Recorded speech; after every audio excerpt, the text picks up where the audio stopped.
fin si vous en avez une à la maison. Aujourd'hui, on va être dans la deuxième lettre de Paul aux Corinthiens au chapitre 5. Donc 2 Corinthiens 5.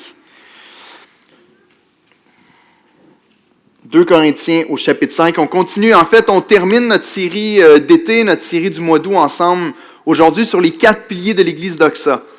Et on est au dernier message, on a vu ensemble l'importance, la centralité de la parole de Dieu. On a vu ensemble la centralité de l'adoration, comment on est des êtres qui ont été créés pour adorer, pour glorifier Dieu dans toute notre vie, pas juste le dimanche matin, mais dans toutes les sphères de notre vie. Et la semaine passée, on a vu ensemble l'importance capitale de la prière, non seulement dans nos vies personnelles, mais dans la vie de l'Église, sans quoi l'Église est appelée à mourir. Et ce matin, on voit le dernier pilier de l'Église d'Oxa. Et on va voir quelques points essentiels dans 2 Corinthiens au chapitre 5. Et la semaine prochaine, on commence une toute nouvelle série. Et Église, c'est une des séries qui va être, je sais que je dis ça à quelques reprises, mais à l'endroit où est-ce qu'on est rendu en ce moment dans la vie de l'Église, la série qui s'en vient à partir de septembre va être une des séries les plus importantes qu'on va faire. On va établir encore plus clairement un fondement pour comprendre ce que c'est vraiment l'Église locale. Donc, on commence une série dans la lettre de Paul à Tite la semaine prochaine. Et on va voir ensemble comment est-ce qu'une Église vient à exister. Qui sont les leaders ou les pasteurs dans l'Église? C'est qui dirige l'Église? Et c'est quoi la responsabilité des membres avec les pasteurs dans l'Église? On va voir c'est quoi un vrai chrétien à travers la lettre. On va voir comment on est tous appelés à jouer un rôle dans les ministères de l'Église pour faire avancer l'œuvre de Dieu. Ça va être une série très, très importante pour poser des fondements pour chacun d'entre nous pour comprendre clairement encore qu'est-ce que c'est que l'Église de Christ. Donc, je vous invite à prendre comme détermination, peut-être vous donner un défi de s'il y a une série que je veux manquer aucun dimanche, ça va être celle-là. De faire un effort pour dire, je veux être là, je veux comprendre, je veux avoir une vision claire de ce que c'est. Parce que souvent, on va à l'Église, souvent, on participe à l'Église, mais ce n'est pas tout le monde qui a une vision qui est très claire de ce que devrait être l'Église, encore plus profond que ce qu'on a vu à travers les 4 piliers, qui est notre identité peut-être plus culturelle ici à l'Église d'Oxa. Donc, mettez-la à votre agenda, soyez là. On commence une série dans Tite à partir de la semaine prochaine. Puis à travers cette série-là, justement, le 24, on va avoir notre premier anniversaire du lancement. David, notre nouvel assistant administratif à l'Église, est en train de planifier les derniers détails. Mais normalement, on devrait avoir un food truck à l'extérieur après le service, des jeux gonflables pour les enfants. On va faire ça, une petite célébration ensemble pour célébrer le premier anniversaire, mais la parole va être encore prêchée, on va encore adorer. Inquiétez-vous pas, on ne remplace pas le service par ça, OK? C'est une fête qu'on fait après puis qu'on célèbre ensemble. Donc ce matin, 2 Corinthiens 5, et je commence avec une question un peu intense, mais pensez à ça pendant une seconde. Comment tuer l'Église locale? C'est une bonne question, hein? Comment mettre fin à l'Église locale? Comment s'assurer que l'Église d'Oxa va s'éteindre dans les prochains 5 à 10 ans? On peut avoir tous les autres piliers qu'on a vus ensemble de l'Église d'Oxa, l'autorité de la parole de Dieu pour tous les ministères et toute notre compréhension de ce que c'est l'Église. On peut être centré sur l'adoration, puis venir ensemble, le petit groupe qu'on est, puis dire, nous, on est vraiment centré sur ces choses-là tellement importantes. La prière fait partie de notre vie. Mais comment tuer l'Église locale? Comment s'assurer que l'Église ne verra pas la prochaine génération continuer à briller la lumière de Christ dans notre ville?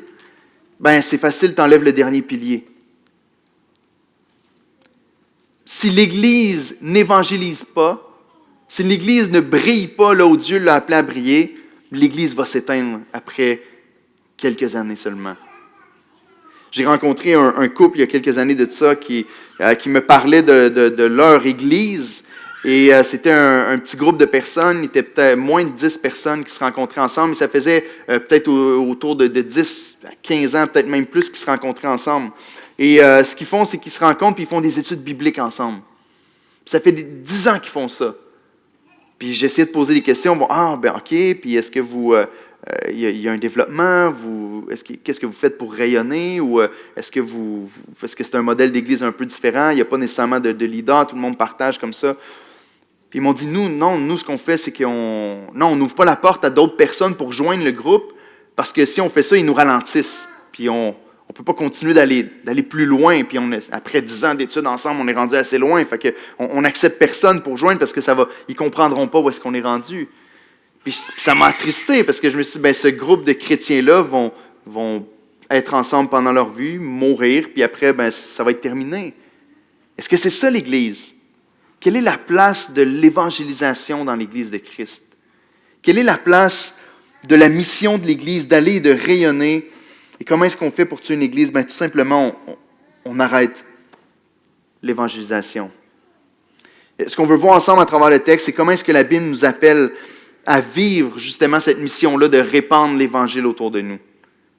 Notre pilier s'appelle « Témoigner sans crainte » ou « Partager la bonne nouvelle de Jésus-Christ avec assurance ». Avec assurance. Je ne sais pas si quand vous pensez à votre vie d'évangélisation, si vous pensez à la dernière fois que vous avez parlé de Jésus avec quelqu'un, si le premier mot qui vient à votre tête pour définir la manière dont vous l'avez fait, c'est « assurance ». Ou est-ce que c'est plus comme gêne, ou timidité, ou malaise, ou inconfort, ou j'espère qu'ils ne vont pas trop m'insulter ou rire de moi, ou j'espère que je ne ferai pas un fou de moi, ou est-ce que c'est vraiment assurance? On va voir ensemble comment est-ce que c'est possible, non seulement possible de le faire avec assurance, mais comment la Bible, selon ce qu'on voit dans le texte ici, nous donne cette assurance-là pour pouvoir témoigner de Christ comme on doit le faire. Donc voici notre stratégie. Une des questions qu'on se fait souvent poser, c'est parce qu'il y a plusieurs modèles dans le monde d'aujourd'hui. Plusieurs modèles de comment est-ce qu'on est supposé évangéliser ou comment l'Église est supposée vivre sa mission.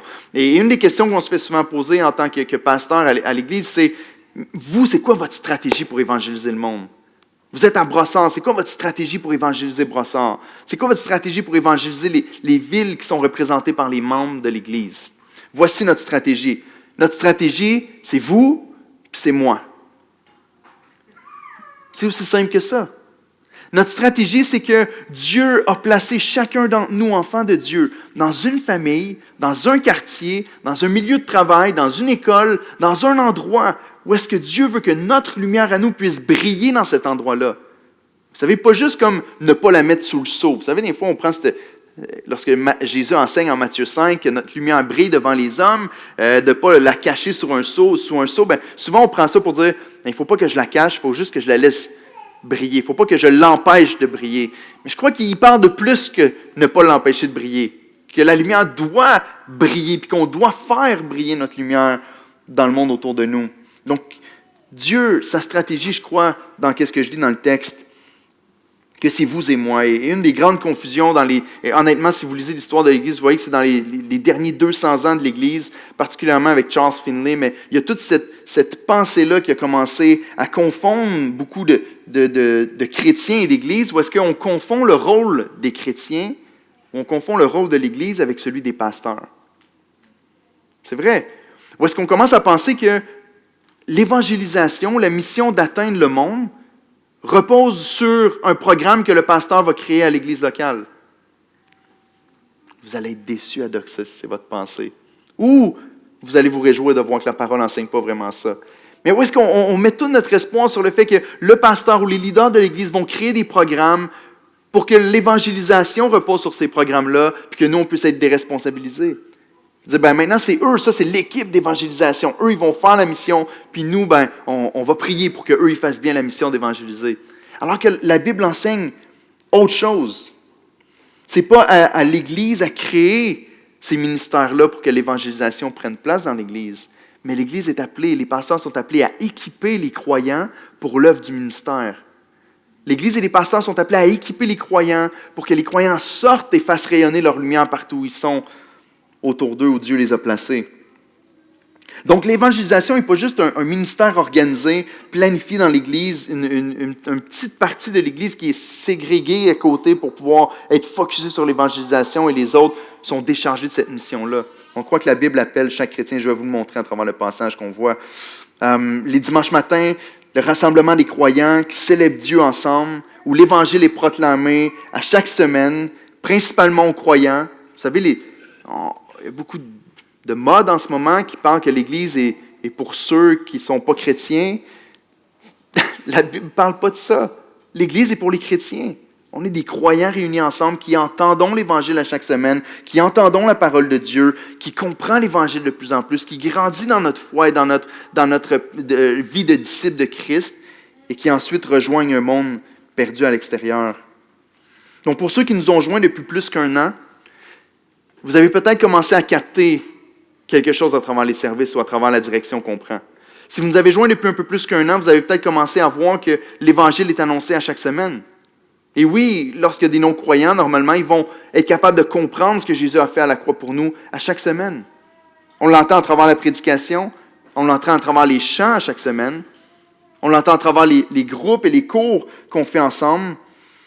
On l'entend de maintes et maintes manières. Mais si vous avez joint Doxa depuis un an, vous êtes peut-être rendu compte qu'à travers les différentes séries qu'on a fait, on vous a présenté constamment qui est Dieu. Qu'est-ce que c'est que vraiment le péché? Comment le péché a affecté la vie de l'homme? Comment est-ce que le salut en Jésus-Christ vient nous transformer? C'est quoi la vraie conversion à travers des séries qu'on a fait sur le salut dans les derniers mois même? Et comment est-ce que l'Évangile impacte nos vies et nous transforme pour pouvoir vivre à la manière que Christ nous appelle à vivre? Et si on a fait ça, c'est parce qu'il y avait un but derrière ça. Notre cœur, c'est de vous équiper avant de commencer à insister sur la mission, et on le fait quand même assez souvent, mais avant d'insister sur le fait d'aller et d'annoncer l'Évangile au monde, il faut que les croyants qui viennent à l'Église puissent comprendre ce que c'est que l'Évangile, puissent saisir le bon message et la bonne parole de Christ avant de l'apporter à ceux qui sont dans le monde et qui sont morts et qui sont sans Christ. Donc, une des choses qu'on voit dans la manière que Dieu a donné à l'Église de faire l'Église, c'est que l'Évangile est annoncé à chaque fois qu'on est réunis, et spécialement à travers les sacrements que Dieu a donnés à l'Église. Vous avez vu des baptêmes il n'y a pas longtemps. Chaque fois qu'une personne passe par les eaux du baptême, vous voyez une personne qui témoigne de ce que Christ a fait dans sa vie et de l'Évangile actif qui l'a fait passer de la mort à la vie. À chaque fois qu'on prend le repas du Seigneur ensemble, on se commémore ce que Christ a accompli pour nous, on se rappelle de l'Évangile et de sa signification pour nos vies. Et donc l'Église reçoit constamment cet Évangile-là pour pouvoir l'apporter dans le monde, dans les endroits où Dieu nous a placés. Donc, voici notre stratégie ou notre approche en ce qui concerne l'évangélisation. Et je vous invite à, si vous êtes des preneurs de notes, ou même si vous ne l'êtes pas, peut-être commencer à le faire, mais à retenir cette phrase toute simple que vous allez voir apparaître à l'écran et qui est l'idée principale ou la théologie que je veux vous montrer à travers le texte, c'est notre compréhension de l'évangélisation biblique selon Dieu. Voici notre approche à l'Église Doxa. Tout disciple de Christ partage l'Évangile avec conviction et dans le but de convaincre. Notez que les mots sont bien choisis ici. Tout disciple de Christ. Tout disciple de Christ partage l'Évangile avec conviction et dans le but de convaincre. Notez ce qui n'est pas écrit ici. Tout disciple de Christ va sauver les perdus. Ce n'est pas notre rôle, on va le voir ensemble, c'est Dieu qui fait ça. Mais tout disciple de Christ est appelé à partager l'Évangile de Jésus-Christ avec les perdus, avec conviction et dans le but de convaincre. Et regardez avec moi à 2 Corinthiens 5, les versets 17 à 21, et ensuite je vais prier. 2 Corinthiens 5, versets 17 à 21, qui va nous montrer clairement que cette vérité-là est de Dieu. Si quelqu'un est en Christ, il est une nouvelle créature. Les choses anciennes sont passées, voici toutes choses sont devenues nouvelles. Et tout cela vient de Dieu, qui nous a réconciliés avec lui par Christ et qui nous a donné le ministère de la réconciliation. Car Dieu était en Christ, réconciliant le monde avec lui-même, en n'imputant point aux hommes leurs offenses. Et il a mis en nous la parole de la réconciliation. Nous faisons donc les fonctions d'ambassadeurs pour Christ, comme si Dieu exhortait par nous, nous vous en supplions, au nom de Christ, soyez réconciliés avec Dieu. Verset 21.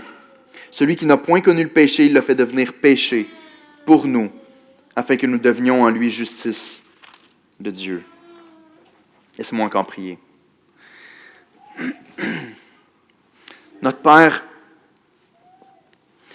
s'approche d'un texte comme celui-là et un sujet comme l'évangélisation. Et bien souvent, moi-même, comme mes frères, plusieurs de mes frères et sœurs ici, on peut se sentir comme des échecs. On peut se sentir comme faible et incapable. Et lorsqu'on parle d'annoncer ton message avec assurance, avec conviction et de manière convaincante, on a l'impression que la plupart du temps, on est plus en train d'annoncer ton message avec gêne, puis en n'étant pas certain de sa puissance et de son impact. Éternel, je te prie que ce matin, à travers ta parole, tu puisses convaincre chacun de nos cœurs que l'Évangile est la puissance de Dieu pour le salut de quiconque croit. Je te prie, mon Dieu, de convaincre chaque personne de ton Église ici de l'importance capitale d'ouvrir nos bouches, de proclamer ton message à ceux qui nous entourent. Père, fais de nous une Église qui maintient, qui entretient une culture d'évangélisation. Les uns avec les autres, Seigneur, qu'on puisse être des frères, des sœurs qui s'influencent à vivre selon ce que ta parole nous appelle à vivre. Je te prie, s'il te plaît, fais ton œuvre dans nos cœurs. Que ce ne soit pas juste du bruit ce matin, mais que ce soit ton esprit qui agisse en nous et que tu fasses de nous une Église qui n'est pas vouée à mourir et à s'éteindre dans quelque temps, mais une Église qui va rayonner ta gloire autour d'elle et qui va voir des âmes passer de la mort à la vie, qui va voir des vies être transformées, changées pour la gloire de Dieu. Je te prie de le faire, Seigneur, dans nos cœurs, dans mon cœur, dans le nom de Jésus-Christ. Amen. Tout disciple de Christ partage l'Évangile avec conviction et dans le but de convaincre. Si vous retenez cette petite phrase-là, vous allez vous rappeler du message et de votre mission en tant qu'enfant de Dieu pour longtemps. Premièrement, je dois partager l'Évangile. En tant que disciple de Christ, je dois partager l'Évangile. Et la première chose que je veux vous montrer dans 2 Corinthiens 5, c'est comment est-ce que Paul vient lier notre identité avec notre mode de vie. Comment Paul vient lier notre identité avec la manière dont on va témoigner à l'extérieur. Le texte ici nous parle d'une transformation, d'une personne qui était sans Jésus, donc qui n'avait pas la foi, qui n'était pas née de nouveau, une personne qui est née de nouveau en Jésus-Christ par la foi, et de la différence qui va prendre place dans sa vie à cause de ça. Je sais, on n'a plus de rideau sur le côté, plusieurs regards sont attirés vers les petits joueurs de hockey, mais je vous demande de porter votre attention ici, de regarder à la parole de Dieu qui est devant vous, puis de recevoir le message de Christ ce matin. Ça va être plus bénéfique que de voir des joueurs de hockey. et Paul vient nous enseigner cette différence-là entre le avant puis le après. Le avant Christ puis le après Christ. Dans ce petit texte-là, il nous aide à comprendre comment notre nouvelle identité, notre nouvelle vie, puis il nous donne aussi de nouveaux objectifs en tant que disciples de Jésus-Christ. Donc, regardez dans le texte ici. Vous voyez au verset 14 et 15 qui nous parle qu'il y a des gens qui étaient morts, on est morts avec Christ et on est rendu vivant avec Christ. Et regardez ce qu'il nous dit au verset 15. Il nous dit « Afin que tous ceux qui vivent ne vivent plus pour eux-mêmes. » Donc, voici ce qui se passait avant. Avant Christ, qu'est-ce qu'on faisait? On vivait pour moi. Moi. Ma vie était centrée sur moi, mes objectifs, mon avancement, ma gloire, ma réussite, moi. Et il nous dit, lorsqu'on est en Christ, qu'est-ce qui se passe? C'est qu'il y a un shift, il y a un changement qui prend place. Avant, je vivais pour moi et maintenant, je ne vis plus pour moi, mais je vis pour celui qui est mort et ressuscité pour moi. Je vis pour Christ. Il nous dit au verset 17 qu'avant, on était une ancienne créature. Et la Bible nous enseigne qu'on était pécheurs. On va le voir ensemble tout à l'heure. On est mort dans notre péché. On est séparé de Dieu, de la gloire de Dieu dans notre péché. On est séparé du Seigneur. Et maintenant, on est une nouvelle créature par la foi en Jésus-Christ. Réconcilié avec Dieu, avec un nouveau but. Il nous parle d'un changement radical. Les choses anciennes sont passées. C'est fini. Il y a un avant puis un après. Il y a peut-être certains d'entre vous qui peuvent dire « J'ai vécu un moment dans ma vie, que ce soit une graduation, que ce soit un événement percutant que vous avez vécu. Ça peut être un mariage, un divorce, une relation qui a été brisée. Peu importe ce qui s'est passé. Il y a un moment, des fois, dans notre vie où est-ce qu'on peut se dire « OK, à partir de là, il y a eu un avant puis il y a eu un après. J'étais quelqu'un, mais à partir de là, Dieu m'a vraiment changé puis je suis devenu une autre personne. » Ici, il nous parle d'un changement radical. Avant, après, choses anciennes, choses nouvelles. Au verset 19 et 20, il nous parle qu'on était coupable devant Dieu, qu'on était digne de jugement. Le jugement et l'offense dont on était coupable a été imputé à Christ. Et donc, on était coupable devant Dieu, on a été justifié au verset 21. On est des nouvelles personnes, maintenant on est juste, déclaré juste devant Dieu. Encore une fois, on va le développer un petit peu. Et dernièrement, on voit au verset 15 qu'on vivait pour soi-même, et au verset 20 qu'on est, non seulement on vit pour Christ, mais on est des ambassadeurs de Christ. Donc, on n'a pas juste une nouvelle identité, mais on a aussi une nouvelle fonction. Voyez-vous de quelle manière Paul enracine notre manière de vivre, particulièrement notre rôle d'évangéliser dans la théologie de la nouvelle naissance? Pourquoi est-ce qu'il prend tout ce temps-là pour nous faire comprendre la transformation qu'il y a eu par la foi en Jésus-Christ et son impact sur le fait que maintenant on annonce la bonne nouvelle? Mais la réalité, c'est que si tu ne comprends pas la profondeur du changement que Christ a effectué dans ta vie, bien, c'est normal qu'il n'y ait pas cet impact-là dans le désir d'évangéliser puis d'annoncer le message de Christ. Parce que c'est ce que Christ a fait en toi qui fait en sorte que tu vas annoncer ce que Christ fait à l'extérieur de toi, aux autres. Vous savez, ce n'est pas parce qu'on évangélise, ce n'est pas parce qu'on fait toutes sortes d'œuvres que le Seigneur va nous regarder et va dire « ça, c'est un disciple de Jésus ». Mais c'est parce qu'on est devenu un disciple de Jésus-Christ que maintenant, on accomplit l'œuvre à laquelle Dieu nous appelle. Je sais que ça paraît assez simple, mais c'est extrêmement important parce qu'on se trompe très souvent entre les deux.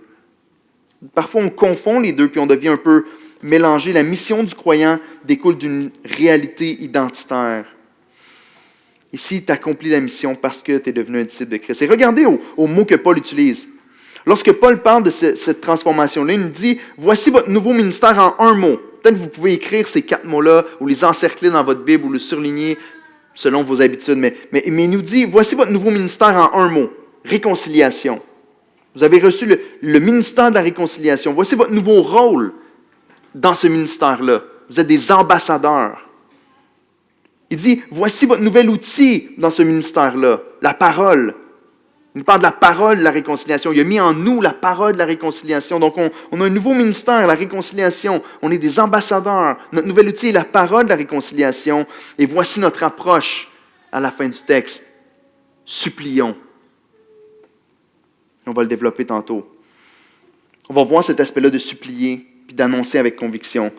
Mais avant de comprendre ça, une des choses qu'il faut mettre au clair, parce qu'encore une fois, c'est mélangeant pour plusieurs, qui est appelé à être des ambassadeurs? Et qu'est-ce que ça veut dire exactement évangéliser? Ou c'est quoi cette parole-là qu'on est supposé d'annoncer aux perdus? Donc, premièrement, selon le texte, qui doit évangéliser? Parce qu'il y a plusieurs courants de pensée. Puis il y a certaines personnes qui disent, tu vois, il y a certains endroits dans la Bible où on nous dit qu'il y a des évangélistes, et donc il y a certaines personnes qui sont appelées à faire un rôle d'évangéliste, puis d'autres qui ne sont pas appelées à faire des rôles d'évangélistes. D'autres qui ne sont pas appelés à annoncer l'évangile de Jésus-Christ. Mais regardez au texte qui est devant vous. Posez les yeux dans la Bible et regardez ce qui est écrit ici. Lorsque Paul est en train de parler de ce ministère-là d'ambassadeur, de qui il parle? Certains diront, Paul est en train de parler de lui et des autres apôtres. Paul et les apôtres sont appelés à annoncer l'évangile de Jésus-Christ. Ils témoignent de son rôle dans la proclamation de la parole aux Corinthiens. C'est vrai, d'un premier sens, que Paul parle premièrement de son rôle qu'il a eu à jouer envers les Corinthiens et les apôtres qui sont avec lui, qui ont été sauvés, qui ont été changés, puis qui ont commencé à annoncer l'Évangile. Mais Paul vient ensuite inclure tous les croyants dans cette mission-là. Parce que regardez de qui il parle lorsqu'il parle de ceux qui sont ambassadeurs. Au verset 17 et 18, il dit « Si quelqu'un est en Christ », il continue à expliquer qu'est-ce qui s'est passé. Tout cela vient de Dieu au verset 18. Il nous a réconciliés avec lui par Christ. Qui est réconcilié avec lui par Christ? Celui qui est en Christ. Celui qui est en Jésus-Christ, celui qui est converti et celui qui a été réconcilié avec lui par Christ et qui a donné ensuite directement le ministère de la réconciliation. Il nous dit au verset 19, « Car Dieu était en Christ, réconciliant le monde avec lui-même, en n'imputant point aux hommes leurs offenses, et il a mis en nous la parole de la réconciliation. » Paul vient inclure tous les croyants ici dans cette mission-là. Il dit pas juste nous, les apôtres, mais tous ceux qui sont en Jésus-Christ, tous ceux qui sont réconciliés avec Dieu, tous ceux en qui Dieu a mis la parole de la réconciliation, font maintenant les fonctions d'ambassadeurs pour Christ. Écoutez bien ceci, le manque d'investissement dans la mission d'annoncer l'Évangile est tellement souvent, si ce n'est pas toujours lié à notre incompréhension de la conversion. Le fait qu'on n'évangélise pas dans nos vies est intimement lié à notre manque de compréhension de ce que c'est que la vraie conversion. Lorsqu'on est sauvé par Jésus-Christ et que Dieu fait de nous une nouvelle créature, il ne fait pas de nous juste une nouvelle créature pour adorer le Seigneur, c'est le but ultime, et c'est ce qu'on fait ensemble. Mais il nous transforme, il nous vide de notre but de vivre pour nous-mêmes, d'être focusé sur notre propre cœur et notre propre vie, pour pouvoir nous remplir avec un nouveau but. Vous voyez comme c'est clair ici? Il n'y a pas de nuance. Vous ne vivez plus pour vous-même, vous vivez pour Christ, pour celui qui est mort et ressuscité pour vous. Et vous avez maintenant une nouvelle mission de faire les fonctions d'ambassadeur pour le Seigneur. Donc, notre manque d'évangélisation est trop souvent lié à notre manque de compréhension de la conversion. La raison est peut-être parce qu'il y a trop de faux enseignants. Il y a plus des générations qui enseignent que Jésus est juste un petit bonus que tu ajoutes à ta vie qui est déjà tellement belle et déjà tellement centrée sur toi-même. Juste une petite cerise sur le Sunday. Jésus est juste un bonus que tu ajoutes pour t'aider à accomplir tes rêves. C'est vrai, hein? Vous l'avez déjà entendu probablement. C'est difficile à ton travail, hein? C'est difficile d'avoir des augmentations. Si tu commences à donner ta dîme et à être fidèle à Jésus, Jésus va te bénir puis il va t'ouvrir les portes devant toi. C'est faux! C'est un mensonge. C'est horrible d'annoncer l'Évangile avec cette approche-là parce que ça diminue totalement la gloire de ce que Christ a accompli à la croix pour nous. Christ n'est pas juste un bonus, on l'a chanté tout à l'heure. La croix seule me suffit. Si on m'enlève tout le reste, c'est une question qu'on peut poser à chacun de nos cœurs ce matin. Si tu veux savoir si tu crois un petit peu l'Évangile de prospérité, ou si tu essaies d'avoir Jésus dans le but d'avoir quelque chose après lui, Jésus devient un guichet automatique. Ben, si je m'approche de Jésus, je vais pouvoir retirer quelque chose après. La question est simple. Pose-toi la question. Si tu meurs aujourd'hui, si tes yeux se ferment aujourd'hui, que tu te réveilles dans ce que tu appelles le paradis, peu importe ta définition en ce moment du paradis, que tu te réveilles au ciel et que tu retrouves toutes les choses que tu rêves de retrouver au ciel, que tu n'as plus de pleurs, plus de maladies, tu es guéri de toutes tes blessures, la paix est dans ton cœur, la joie est dans ton cœur, il n'y a plus jamais de larmes, plus jamais de deuil, plus jamais de chicane avec personne. Imagine-toi pendant une seconde que tu as toutes les choses que tu as toujours voulu avoir, mais que Dieu n'est pas là, mais que Christ n'est pas là. Est-ce que tu serais quand même satisfait? Si la réponse est oui, tu n'as pas compris l'Évangile, ce que Christ a vraiment fait pour toi. Et à l'inverse, si tu ouvres tes yeux dans la gloire, puis tu te rends compte finalement que toutes ces choses-là sont disparues, que toutes ces choses-là sont plus là, qu'il ne reste absolument rien d'autre que Dieu sur son trône, et Dieu dans sa gloire, et ton Sauveur sur son trône qui te regarde et qui dit « Bon et fidèle serviteur, entre dans la joie de ton maître ». Est-ce que tu serais satisfait de voir ça? Si la réponse est oui, tu as compris réellement ce que Christ a fait pour toi à la croix. L'Évangile n'est pas juste Jésus qui te rajoute un petit peu plus pour que tu puisses encore plus être centré sur ton toi. Mais il nous vide de notre égocentrisme. Il nous pousse à vivre non pour nous-mêmes, mais à vivre et à mourir pour celui qui est mort et ressuscité pour nous. Comme Paul le dit ici, on vit pour Christ. Donc ici, qui reçoit le ministère de la réconciliation? C'est tous les croyants nés de nouveau en Jésus-Christ. Mais deuxièmement, cette parole de réconciliation qu'on est appelé à prêcher, c'est quoi?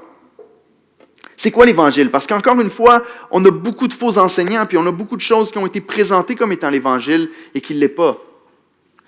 Par exemple, lorsqu'on parle d'évangélisation, je suis persuadé que vous avez déjà fait peut-être des formations sur l'évangélisation, vous avez peut-être déjà entendu ou regardé des vidéos sur Internet. L'évangélisation, ce n'est pas de dire votre témoignage. Comprenez-vous? Présenter la parole de Dieu et l'Évangile, ce n'est pas de dire « avant j'étais drogué, maintenant ma vie est en règle avec Dieu, crois en Jésus ». C'est merveilleux de voir ce que Dieu a fait dans ta vie. C'est extraordinaire. Mais ce n'est pas l'Évangile. On voit des gens qui se promènent en ce moment à quelques endroits au Québec et qui se promènent dans les rues et qui disent « Jésus veut te guérir » et qui vont prier pour les malades. C'est pas que c'est mal de prier pour les malades, mais qui vont dire « maintenant, vu que tu as été guéri, est-ce que tu veux croire que Jésus est bon et qu'il t'aime? » C'est pas l'Évangile. Mais c'est quoi l'Évangile? Regardons ce que Paul définit comme étant l'Évangile ici dans le texte.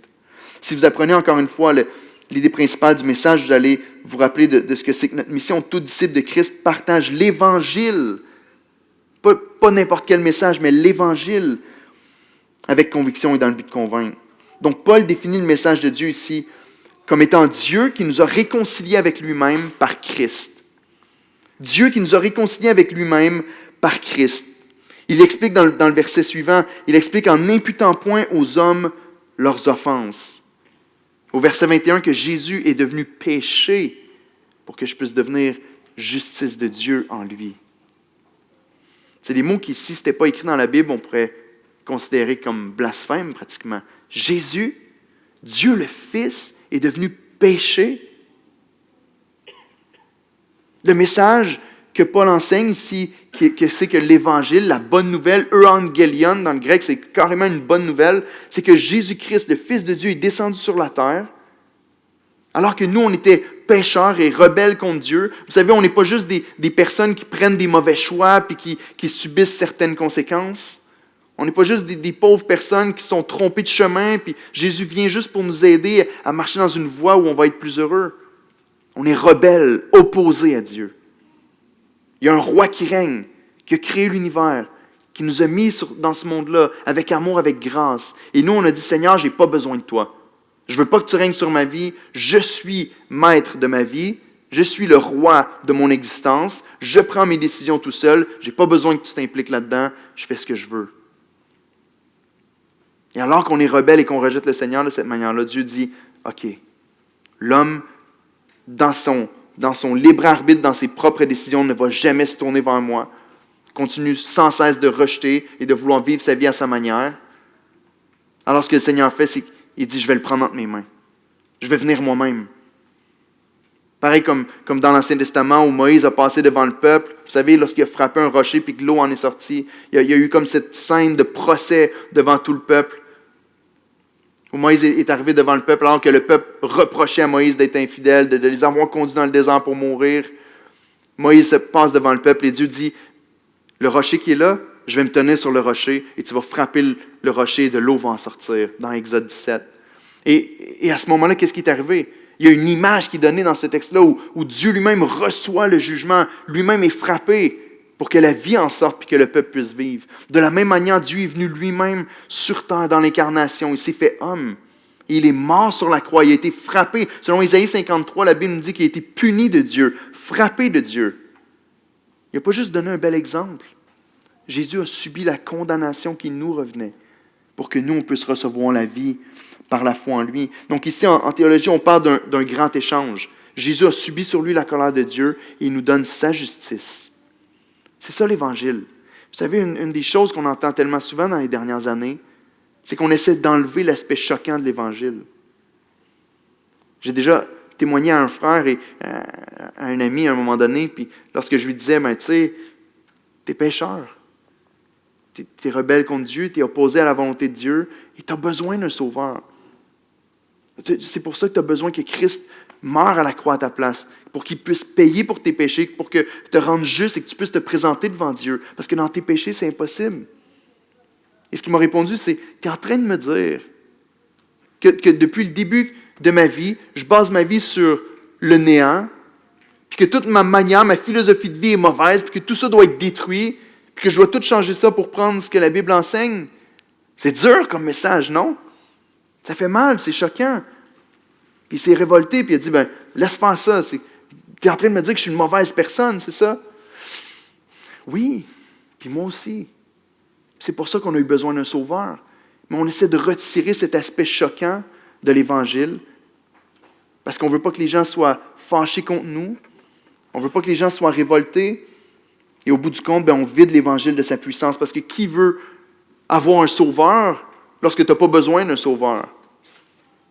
Qui veut avoir un sauveur ou réalise qu'il a besoin de Jésus si au bout du compte, on est pas mal correct par nous-mêmes? Donc l'Évangile peut se résumer en 4 mots très simples. Dieu, l'homme, Christ est la réponse. Lorsque vous présentez l'Évangile avec les perdus, pensez à ça. Dieu est bon, créateur. Il a tout fait l'univers pour pouvoir y mettre l'homme et qu'il puisse jouir des bontés de l'Éternel et particulièrement d'une relation avec lui. Dieu a créé l'humanité avec bonté et générosité. L'homme s'est rebellé envers Dieu. L'homme a pris ses propres décisions, a dit, je ne veux pas que tu règnes sur moi, je vais décider ce qui est bien et mal, a mangé le fruit, s'est rebellé contre Dieu, s'est enfermé sous le péché, sous la condamnation du péché, parce que le péché doit vraiment être puni.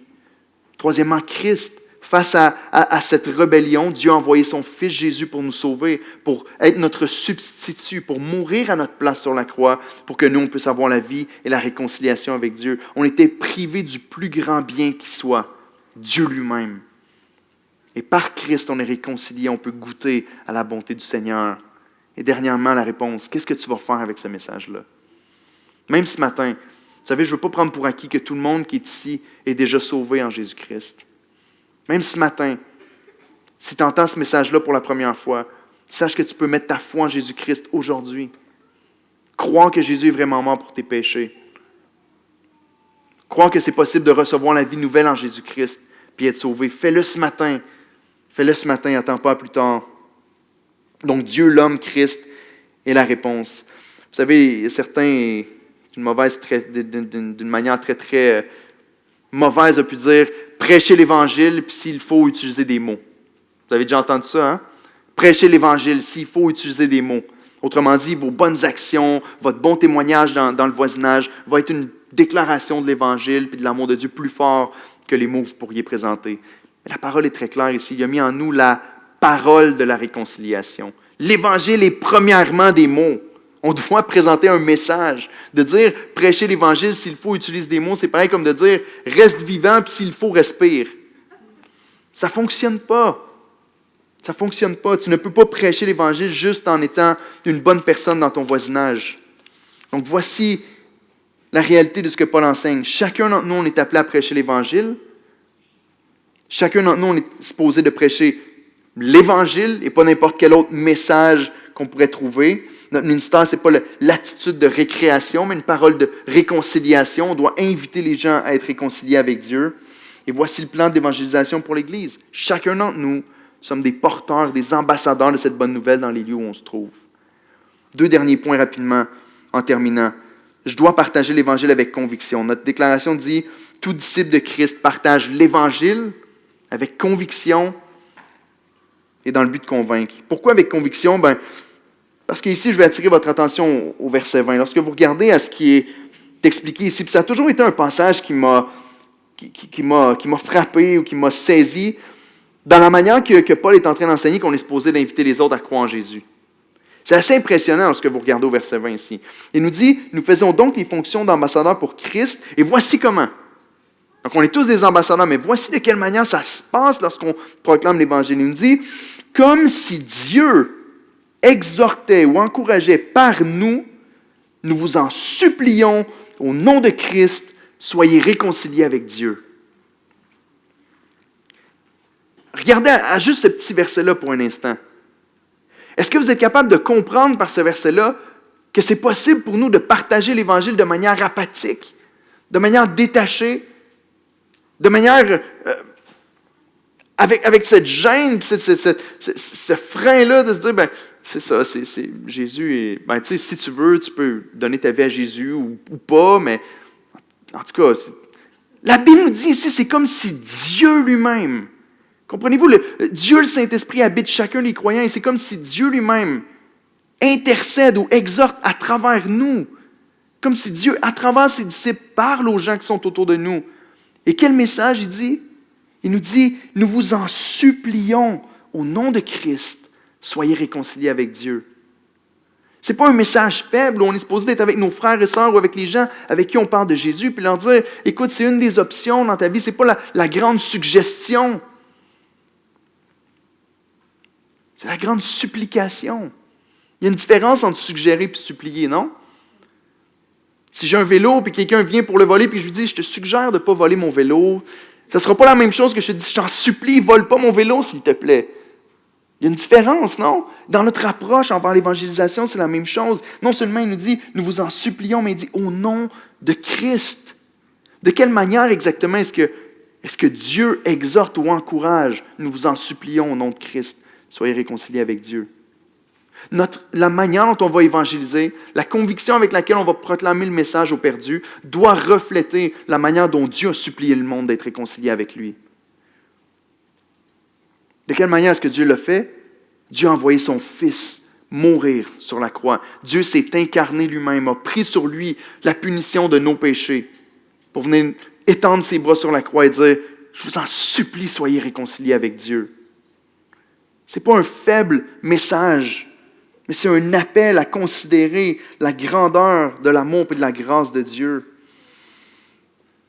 Tu ne peux pas te rendre à supplier les perdus d'être réconciliés avec Dieu, à moins d'avoir cette conviction-là de l'urgence. Donc, lorsqu'on parle d'annoncer avec conviction, de partager avec conviction, ça commence par une conviction dans le cœur des réalités de l'Évangile, pour ensuite se témoigner par une conviction, être convaincant lorsqu'on présente l'Évangile aux autres. Si tu es réellement convaincu que ceux qui sont autour de toi, qui ne connaissent pas Jésus, s'en vont en enfer, qu'il y a un jugement réel qui repose sur eux. Si tu ne crois pas à l'enfer et que tu l'enlèves de l'équation, c'est facile de vivre ta vie comme si de rien n'était. Mais lorsque tu réalises qu'il y a un réel jugement qui pèse sur chacun des hommes et des femmes qui t'entourent, lorsque tu réalises qu'il y a une réelle condamnation, à moins qu'ils ne mettent leur foi en Christ, Si tu réalises ça, tu vas le faire avec conviction dans le cœur.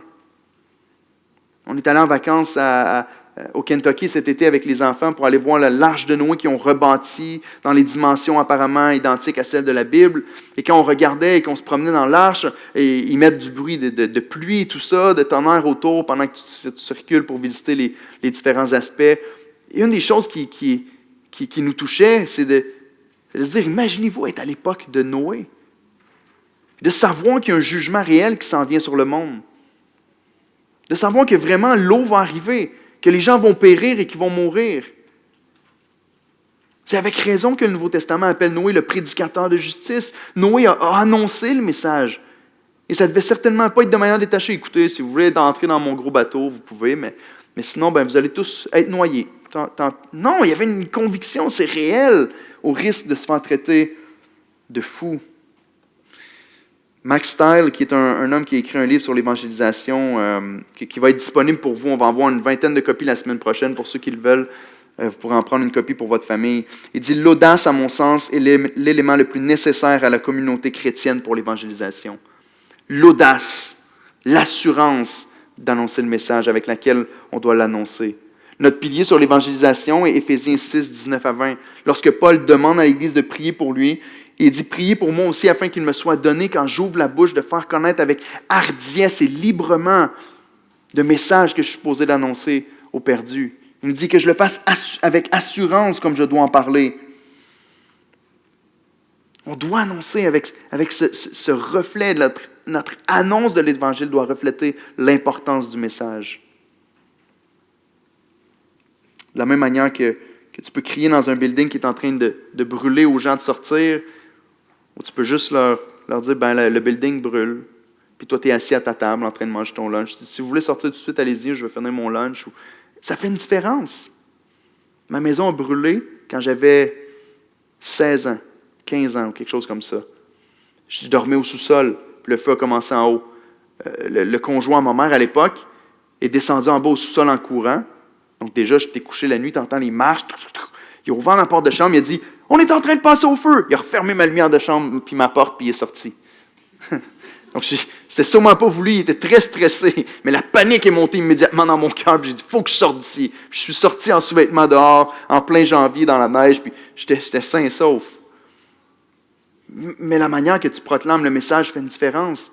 Les gens autour de toi, lorsque tu présentes l'Évangile à une personne, c'est bien de se dire, j'espère avoir une belle relation, je veux pas l'offenser, on n'est pas des brutes, on n'est pas appelé à dénigrer les autres puis à les traiter de stupides ou quoi que ce soit. Mais on doit l'annoncer de manière à dire, c'est peut-être la dernière fois que je discute avec cette personne-là. Que Dieu puisse toucher son cœur. Donc lorsque tu parles de Jésus, est-ce que tu le fais d'une manière à démontrer que le message n'est pas si important? De dire, prends le temps. Ou est-ce que tu dis, écoute, reçois le message aujourd'hui, puis prends une décision là. Puis je dois vous avouer que pour moi-même, ce n'est pas toujours évident. Il y a des fois, tu es confronté, particulièrement avec ta famille proche, parce que tu proclames le message, et des fois, tu es confronté, tu te fais poser toutes sortes de questions, on lutte toutes avec des peurs différentes les uns les autres. Et oui, il y a parfois où est-ce qu'on n'est même pas dans le mood d'une mauvaise journée, quoi que ce soit, puis ça ne te tente pas trop. Mais si on pouvait garder devant nos yeux l'Évangile le plus souvent, et c'est la raison pour qu'on garde l'Évangile au centre dans l'Église. Si on peut garder l'Évangile au centre de nos vies, si on peut se rappeler de la réalité de la vie éternelle puis de l'enfer, je suis persuadé qu'on va annoncer le message avec plus de conviction, puis avec plus d'amour et de compassion. Une des choses qu'on veut croire en tant qu'Église aussi, c'est que vous n'êtes pas appelés non seulement à avoir toutes les réponses à toutes les questions qui viennent, mais vous n'êtes pas appelés non plus à le faire seul. Avoir une culture d'évangélisation dans l'Église, ça veut dire, au lieu d'attendre qu'il y ait un programme qui soit mis sur pied, pourquoi est-ce que tu n'inviterais pas une famille de l'Église à venir chez toi? Puis en même temps, tu invites un de tes voisins qui ne vit pas trop loin. Pourquoi est-ce qu'on ne le ferait pas ensemble? C'est-à-dire, on va manger ensemble, on va prendre un souper ensemble, puis en même temps, on va inviter un des voisins qui a des questions à propos de l'Évangile, puis ensemble, on va discuter. Ensemble, on va refléter l'amour de Christ à ces personnes-là. Est-ce que ce n'est pas Jésus qui a dit, à l'amour que vous avez les uns pour les autres, tous vont reconnaître que vous êtes mes disciples? Donc, invitons les gens non seulement à venir dans nos vies, à fréquenter d'autres croyants, mais aussi à l'Église de Christ. Et donc, je n'ai pas nécessairement besoin de développer le dernier point parce que vous l'avez compris à travers le deuxième. Lorsqu'on parle d'évangéliser, on le fait avec conviction, mais aussi dans le but de convaincre. Vous savez, on n'est pas appelé à juste présenter un message, puis à être détaché, puis à ne pas s'inquiéter de la réponse qui va arriver. On veut le faire de manière à convaincre les cœurs. C'est le but que Paul donne ici aux disciples. On veut exhorter, comme si Dieu exhorte à travers nous. Nous vous en supplions au nom de Christ. Soyez réconciliés avec Dieu. Donc, on ne veut pas juste leur dire « réfléchis à l'option de suivre Jésus ». Non, sois réconcilié avec Dieu. On veut inviter les gens à prendre une décision, à placer leur foi en Jésus-Christ. Puis on veut le faire de manière à les inviter à prendre une décision puis à être convaincants. On n'est pas juste là à offrir une option puis à leur dire peut-être que Jésus va venir améliorer ta vie. Mais le but est de convaincre. Et quand on parle de convaincre, il faut faire attention parce que, justement, parfois on pense qu'on est des mauvais évangélistes parce qu'on ne voit pas beaucoup de gens venir à Christ à travers notre évangélisation. Avez-vous déjà pensé ça? Mais moi, j'évangélise, mais personne n'a donné sa vie à Jésus encore. Peut-être que je suis un mauvais évangéliste. La Bible ne dit pas ça. La Bible ne dit pas que c'est toi qui sauves la personne à qui tu témoignes. La Bible ne dit pas que c'est toi, parce que tu es tellement convaincant et que tu présentes tellement bien l'Évangile, que la personne va dire « Wow, tout ça fait du sens ». Juste dans le chapitre, 2 chapitres avant celui-là, ou 1 chapitre même avant, on nous dit que c'est Dieu. Dans le chapitre 4, juste avant dans le texte que vous avez, au verset 6, il nous dit « Car Dieu a dit, la lumière brillera du sein des ténèbres, a fait briller la lumière dans nos cœurs pour faire resplendir la connaissance de la gloire de Dieu sur la face de Christ. » Donc, juste dans le chapitre d'avant, il nous dit, c'est Dieu qui fait ce miracle, comme à la création, qui va dire que la lumière soit et tout à coup, les yeux de la personne vont s'ouvrir et vont venir à Christ. Ce n'est pas par ta propre force. Quelques versets avant, au chapitre 3, il nous dit, au chapitre 3, le verset 15, il nous dit, « Jusqu'à ce jour, quand on lit Moïse, un voile est jeté sur les cœurs. » On parle de la relation avec la parole de Dieu, mais il dit, « Lorsque les cœurs se convertissent au Seigneur, le voile est ôté. Or, le Seigneur, c'est l'Esprit, et là où est l'Esprit du Seigneur, là est la liberté. » Et Paul enseigne que c'est le Saint-Esprit qui vient convertir une personne. Donc, ne pense pas que tu fais un mauvais travail parce que les personnes ne viennent pas à Christ. Ton travail, c'est de présenter l'Évangile. Annonce, partage l'Évangile comme il doit être partagé, avec conviction, puis dans le but de convaincre, et laisse Dieu convaincre, et laisse Dieu faire son œuvre au bout du compte. Et frères et sœurs, je suis persuadé de tout mon cœur, avec juste les gens qui sont ici dans la salle, si seulement on pouvait prendre à cœur le ministère que Dieu nous a donné, si seulement on pouvait croire, et les musiciens peuvent s'approcher, on va terminer avec ça, si seulement on pouvait croire qu'on a vraiment reçu de la part de Dieu le ministère d'être des ambassadeurs, un ambassadeur qui parle de la part de la personne qu'il représente. Si seulement on est persuadé que c'est notre nouvelle identité. Lorsqu'on est de nouveau, on est une nouvelle créature, vidée de notre désir de vivre pour nous-mêmes, qui vit pour Christ maintenant avec une mission claire. Combien est-ce que l'Église pourrait être transformée dans les prochaines semaines ou les prochains mois? Pas parce que vous êtes merveilleux, mais parce que le Seigneur a choisi, dans sa grande sagesse, de sauver le monde par la folie de la prédication, à travers vos bouches, à vous et moi. Donc, que le Seigneur puisse convaincre nos cœurs de ça. Qu'on puisse le prendre à cœur, puis qu'on puisse. Il y a une assurance qui vient aussi. Moi, en tout cas, c'est une des choses qui m'a libéré, parce qu'au début de ma vie chrétienne, la manière dont j'avais appris l'évangélisation était que tout dépendait de moi. Et là, ça me fâchait, je me mettais en colère, je me disais, mais les gens, ils sont tellement stupides, ils ne comprennent pas, ils vont mourir, puis j'ai tout fait, puis ça me mettait un fardeau, puis au lieu de me donner de l'assurance dans l'évangélisation, ça m'écrasait. Puis ça m'empêchait d'ouvrir la bouche parce que je ne suis pas assez compétent, je ne suis pas capable, ça ne fonctionne pas. Mais de croire que c'est Dieu qui fait l'œuvre, puis que tout dépend de lui, ça me libère complètement pour aller annoncer la parole en me disant, Dieu va faire l'œuvre qu'il a à faire dans la vie de ceux qui veulent le faire, et moi j'ai juste à annoncer le message fidèlement. Donc que ce soit notre vision Église Doxa, qu'on puisse le faire de tout notre cœur dans les semaines à venir. Parce qu'on ne veut pas être une Église qui va mourir dans les prochaines générations parce que notre bouche s'est tue. Seigneur, notre Dieu, on te demande, s'il te plaît, viens nous convaincre de ces réalités. Comme on l'a dit, c'est une réalité pour moi, à chaque fois que je m'approche de ton Église pour annoncer ta parole, que je me rappelle que ça ne dépend pas de moi. Je peux juste annoncer ton message comme je crois que je suis appelé à le faire. Et c'est ton esprit qui convainc les cœurs, qui change les vies, qui transforme et qui nous amène à ressembler à Christ. Et ce matin encore, je veux te prier que tu puisses le faire dans mon cœur et dans celui de mes frères et sœurs qui sont ici. Père, aide-moi à rejoindre mes voisins qui sont autour de moi. Aide-moi, Seigneur, à annoncer le message avec plus de conviction encore à ceux qui sont là, à qui j'ai déjà parlé. Aide-moi à leur témoigner de l'amour de par l'urgence avec laquelle je leur témoigne de toi. Ce n'est pas de l'amour de laisser les gens mourir autour de nous puis de ne pas s'inquiéter de leur sort et de leur destinée éternelle. Mais tu as choisi, Seigneur, de sauver les hommes par la folie de la prédication. Bien que ça paraisse fou à nos yeux, mais qu'on se dit, mais tu pourrais juste le faire sans nous, Seigneur, je suis un faible vase, incapable. Encore une fois, tu nous as enseigné que tu as choisi de placer ce trésor dans des vases de terre afin que la gloire ne revienne pas à nous, mais qu'elle revienne à Dieu. Alors, je te prie pour une tonne de vases faibles ici, qui sortent à l'extérieur, qui sont brisés aux yeux du monde pour répandre la bonne odeur de Christ.